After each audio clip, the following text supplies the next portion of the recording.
പ്രിയപ്പെട്ടവരെ, ചിലപ്പോൾ നമുക്ക് ചില സുഖങ്ങളും സന്തോഷങ്ങളുമൊക്കെ മാറ്റിവെക്കേണ്ടി വരും.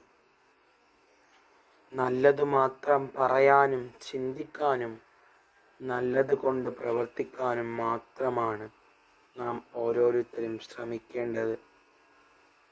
നല്ലത് കൊണ്ടുള്ള പ്രവർത്തനങ്ങളും വിശ്വാസവും സാന്നിധ്യവുമെല്ലാമാണ് നമ്മെ നമ്മുടെ ജീവിതത്തിലെ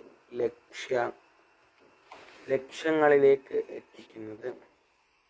ലക്ഷ്യങ്ങൾ എന്ന് പറയുന്നത് ഒരു മനുഷ്യനെ സംബന്ധിച്ചിടത്തോളം ചെറിയ ഒരു കാര്യമല്ല. ജീവിതത്തിൽ ഉടനീളം ആ ലക്ഷ്യം കൊണ്ട് ജീവിക്കേണ്ടവനാണ് ആ മനുഷ്യൻ.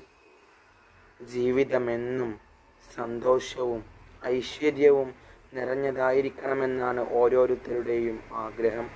എന്നും